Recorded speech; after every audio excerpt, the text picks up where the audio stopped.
库尔斯克州苏贾前市长逃往以色列，与俄罗斯唱反调。罗斯托夫州俄重要能源基地再次遇袭爆炸。库皮扬斯克俄军发动大规模攻势，企图在奥斯基尔河上建立长久据点。乌军72旅坚守弗勒达小镇，真主党空中部队指挥官萨鲁尔阵亡，最高领导人纳斯鲁拉生死未卜。黎巴嫩总理办公室否认停火协议。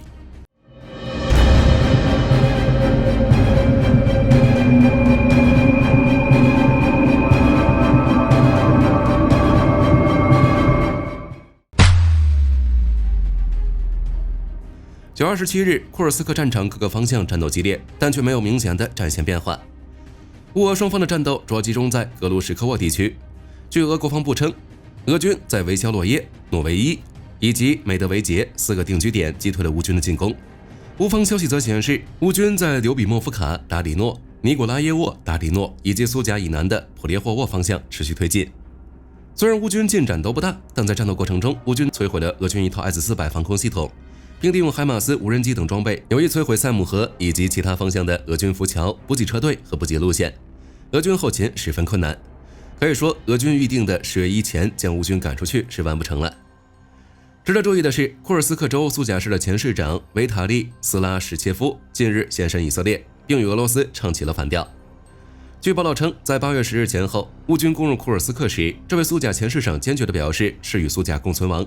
但在乌军攻破防线后，其一边在网络上称苏贾仍在掌控内，一边悄咪咪地搭上了前往以色列的航班。之后，随着乌军对库尔斯克控制区域的扩大，大家注意力的转移，斯拉什切夫销声匿迹，直到近日他才在以色列露面。而更引人关注的是，斯拉什切夫在其个人社交媒体上表示，乌军不仅应该占领苏贾，还应该占领库班和克拉斯达诺尔。他甚至强调这些地方都是乌克兰的。斯拉什切夫作为一个俄罗斯前地方官员，其所管理的城市在被乌军攻入占领后，竟能一边宣誓坚守，一边偷偷逃出国，而且在出去后还马上支持乌克兰。这样的转变实在令人叹为观止。目前俄罗斯方面尚未回应此事，具体消息有待进一步证实。除库尔斯克外，乌军也没有忘记对俄本土其他地区军事目标的打击。这不，5天不到的时间，乌军再次对罗斯托夫州的俄重要能源基地发起了远程打击。据开源情报显示，9月27日凌晨，乌军向罗斯托夫煤矿重镇辛沙赫金斯克发射了多架无人机，目标附近随即起火爆炸，现场浓烟滚滚。9月27日早上6点47分，俄罗斯卫星通讯社援引罗斯托夫州州长瓦西里·戈鲁别夫发布消息称，在辛沙赫金斯克附近击落了2架来袭无人机，暂无人员受伤，财产损失。由此可见，或许又是乌军神奇的无人机碎片在不慎坠落时引发的大火。在辛赫金斯克身处关键的顿巴斯地带，距离乌克兰边境以东只有15公里，是罗斯托夫重要的工厂区。加上9月22日前后海王星导弹对此地亚速港的袭击，可见乌军已重新展开了对罗斯托夫发起连续打击，势必将影响到前线俄军的状态。许久没动静的库皮扬斯克，俄军发动了今年2月以来在库皮扬斯克、斯瓦托夫、克里米纳沿线首次大规模攻势。据在皮夏涅驻守的乌军报告显示，俄军出动50辆装甲车，分2列，1辆37辆装甲车，另一列13辆装甲车，分别向科皮斯尼基夫卡和克鲁格利亚基夫卡方向发起机械化攻势。但在行进过程中，遭到皮夏涅驻守乌军在附近田野的阻击，俄军在被摧毁3辆坦克和10辆装甲车，并损坏了10辆坦克和16辆装甲车后败退。据乌克兰空降突击部队司令部发布的现场镜头显示，受损和被摧毁的俄军装甲车彼此紧挨着，这表明在受袭前，俄军以紧凑的纵队行进进攻。在受袭时，乌军炮火摧毁其中1辆装甲车后，俄军纵队被卡住，这才造成了如此巨大的损失。目前，据乌军方消息称，乌军已将来袭俄军纵队打退到其发起攻势的起始位置。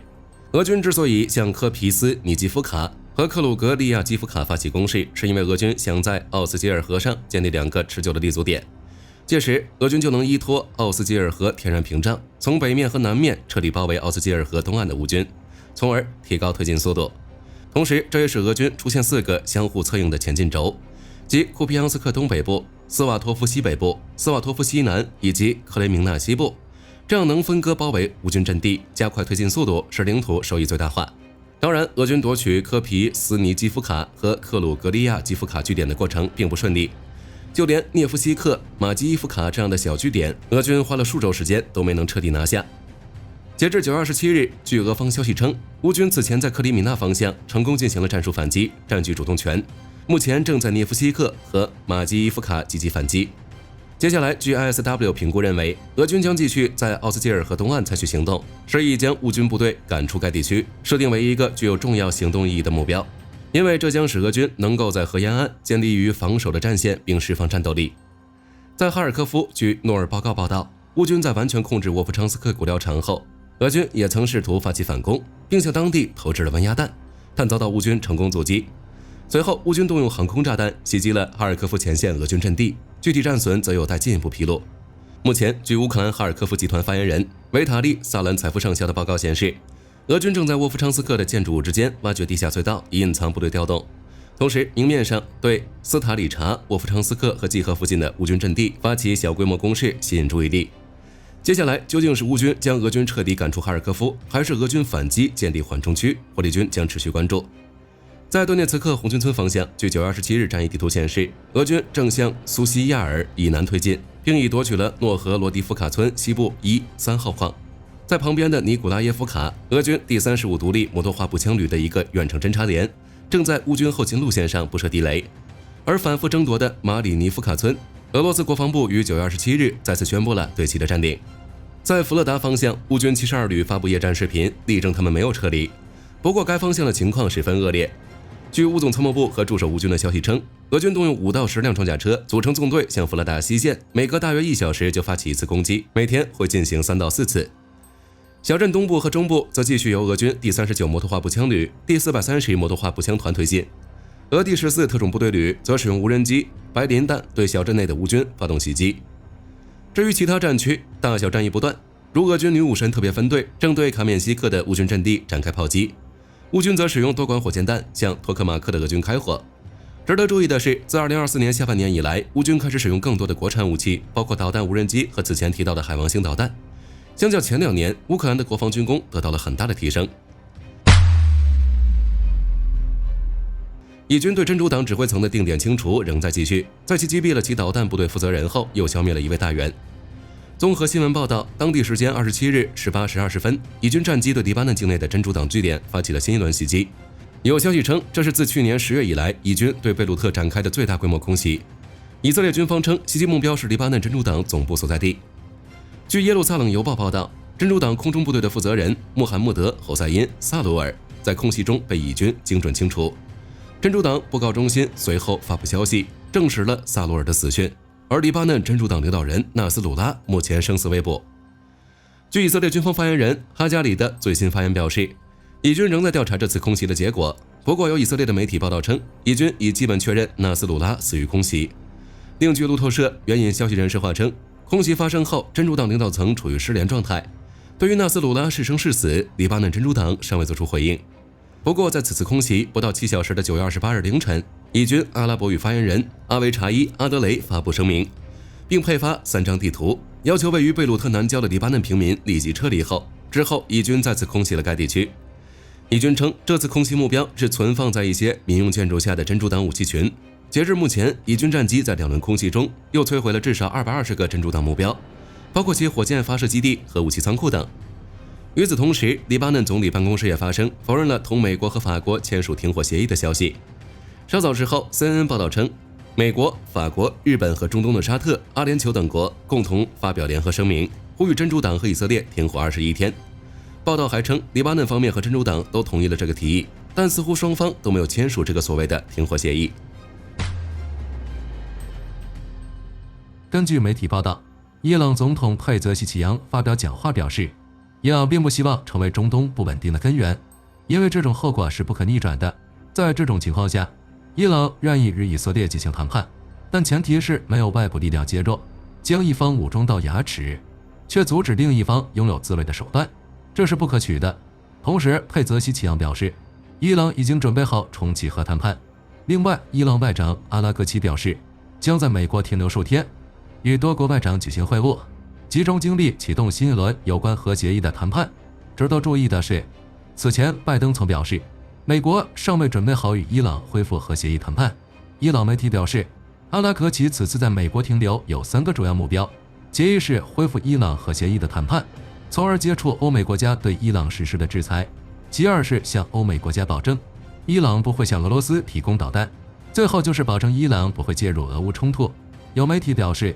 在中东地区，虽然伊朗支持哈马斯与黎巴嫩，但自佩泽西奇扬就任总统之后，伊朗基本上在冲突中保持了克制。不过半岛电视台表示，伊朗想要与欧美国家和解，也不是一件容易的事情，因为伊朗和一系列与以色列、美国敌对的地方武装进行结盟，包括哈马斯武装、黎巴嫩真主党以及胡塞武装等。而且伊朗还在加强与俄罗斯之间的联系，这些都将是进行核协议谈判、解除欧美制裁的阻碍。根据媒体报道，9月24日，新加坡海军列装了2艘新型潜艇，新加坡将其命名为长胜号与精锐号。这是新加坡在2013年与德国签署的一份合约，价值10亿欧元。根据合约，新加坡将向德国蒂森克鲁伯海洋系统公司采购常规潜艇，以此来取代海军现役的射手级与挑战者级潜艇。此次新加坡采购的潜艇长70米，排水量2200吨，只需要28名舰员。因为长胜级的自动化程度比较高，采用为 IP 推进装置，推进系统极其安静，能够在水下停留数周甚至是数月。值得注意的是，超级潜艇仅配备了重型鱼雷。根据媒体报道，美国海军杜鲁门航母正在部署到美国第6舰队责任区，这片区域横跨半个大西洋，涵盖北海、亚得里亚海、波罗的海、巴伦支海、黑海、比海以及地中海。媒体表示，杜鲁门号航母上一次调动还是在2022年，为应对俄罗斯进攻乌克兰提供空中支援。在最近几个月，杜鲁门航母打击群一直在西大西洋进行训练，这是在为以此罕见的部署做准备。根据推测，此次部署将让杜鲁门号航母进入红海海域，与当地武装进行作战任务。另外，随着杜鲁门航母一起部署的，还有一支打击部队，由90架飞机组成，包括超级大黄蜂战斗机、鹰眼预警机、咆哮者电子战飞机以及其他飞机等。海军高级官员表示，杜鲁门号航母打击群接受了广泛的任务训练，并借鉴了最近部署在中东地区的其他航母打击群的经验教训，为可能的红海任务做准备。根据统计，截至9月份，美军已经有6架阿帕奇武装直升机坠毁，并造成了10几人的伤亡，损失金额超过3亿美金。在今年2月的一次事故中，隶属于美国犹他州国民警卫队第211陆航团第1攻击侦察营的一架阿帕奇，在进行适应性飞行训练时发生事故。驾驶这架直升机的飞行员曾是一名驾驶 F-35战机的美国堪空军预备役上校，后舱飞行员则是第211陆航团的准备飞行教官。根据美国事后调查发现，这位资深的上校飞行员在进行阿帕奇进行训练之前，仅接受过35分钟的模拟器飞行试验，直到飞行员在进行训练时，采用了战斗机的操作方式，最终导致阿帕奇武装直升机坠毁，机上2人均受伤。美国军方调查组在排查直升机机械故障与天气因素之后，认为事故发生的主要原因是机组人员违反训练标准作业程序，从而导致空中操作失误。按照阿帕奇训练大纲规定，飞行员至少要进行200飞行小时的改装训练，其中不包括模拟飞行时长。很明显，这次训练飞行违反了标准作业程序。要知道，固定翼飞机与旋转翼直升机在空气动力学、机体结构以及操作方式等方面有着明显差异。即便曾是 F-35战机的飞行员，在改飞旋转翼直升机之前，也需要经过系统性的训练才可以。此外，调查发现，处于后舱的准备飞行教官，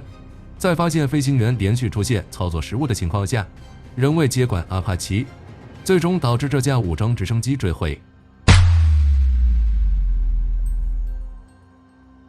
根据媒体报道，新加坡国防部在9月25日证实，9月24日，新加坡陆军士兵在澳大利亚参加军事演习期间，由于所乘坐的装甲车发生事故，导致12名陆军士兵受伤。根据新加坡国防部与陆军发布的声明显示，9月24日19点40分左右，一辆猎人装甲车在返回昆士兰州希尔沃特湾训练区基地途中，与另一辆猎人装甲车发生坠毁。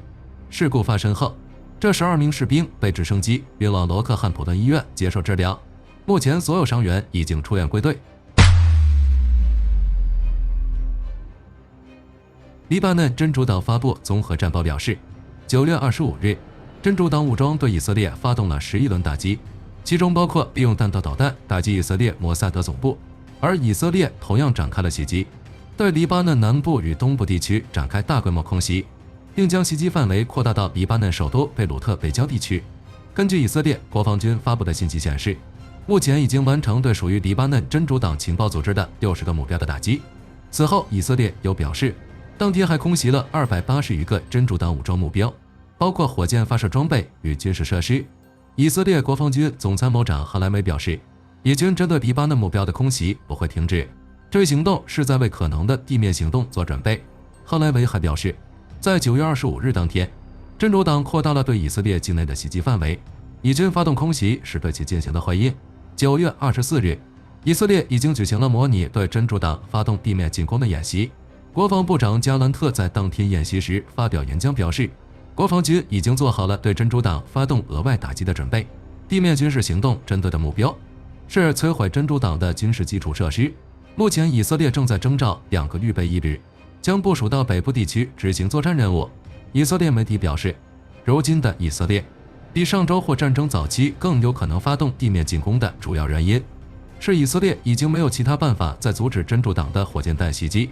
另外，在以军多次空袭黎巴嫩之后，真主党的实力已经遭到了削弱，这时候对其开战风险要远远低于上周。如果展开行动的话，首选的目标是可能占领黎巴嫩南部的一个安全区，以此来削弱真主党的火箭弹打击能力，并以此作为与真主党进行谈判的筹码。有分析表示，以色列国防军可能会在10月中旬之前展开对黎巴嫩的地面袭击，并在冬季来临之前完成大部分任务。在展开地面行动之后，以色列应该不会选择占领黎巴嫩，这在军事、经济以及外交上都是不可能的。以色列最想要的是与真主党达成协议。根据媒体报道，当地时间9月25日，美国白宫网站显示，美国、法国等12个国家及组织发布联合声明，以色列与真主党之间的冲突愈演愈烈，很容易在更广泛的区域产生不可接受的风险。声明呼吁黎以边境停火21天，为外界斡旋提供空间。同时，声明还呼吁包括以色列和黎巴嫩政府在内的各方立即制止停火协议。根据法新社在9月26日的报道，有美国官员表示，预计黎巴嫩与以色列将在短时间内决定是否接受这项提议。9月27日，美国宣布与伊拉克达成协议，将在未来12个月内结束美国在伊拉克主导的军事任务。该任务是打击伊拉克境内武装组织，最远不超过2025年9月。美军将在完成任务后离开在伊拉克长期部署的一些军事基地。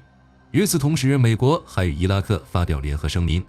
双方将向双边安全合作伙伴关系过渡，以此来支持伊拉克部队继续对境内武装组织保持打击力度。声明指出，美军主导的联军在叙利亚境内的军事任务将持续到2026年9月。当地时间9月27日，以色列再次对贝鲁特南郊发动大规模空袭，这是自去年10月以色列与真主党爆发冲突以来，以军展开的最大规模空袭。消息人士表示，在空袭发生后，真主党领导层处于失联状态。截至目前，真主党尚未就此事发布正式声明。在空袭事件发生后，美国白宫表示，拜登已经指示美国国防部对空袭时间进行评估，并要求美军在必要时刻调整军事态势。另外，根据媒体报道，美国海军的杜鲁门号航母打击群已经在前往中东的路上，将与此前部署在阿拉伯湾的林肯号航母打击群一起应对中东地区的局势。虽然美国尚未将黎以冲突定义为全面战场，但美军已经在为可能爆发的战争做出准备。与此同时，有消息人士表示，在局势愈发紧张的情况下，美军已经提升了位于叙利亚东部戴尔佐尔省的军事基地的战备状态，防范可能的袭击事件。好了，本期视频到这里就结束了。大家觉得真主党领导层还有人吗？欢迎在评论区留言讨论。我是火力军，下期再见。